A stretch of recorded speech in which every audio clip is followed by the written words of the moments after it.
Hai teman-teman YouTube, selamat datang di channel YouTube Dapur Keladi. Di video kali ini aku buat bolu susu kukus rainbow.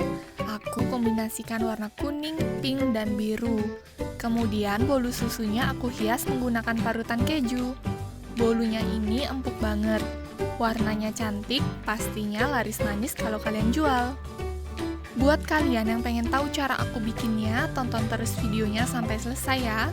Sebelum itu, subscribe dulu channel Dapur Keladi supaya aku semakin semangat bikin videonya. Terima kasih.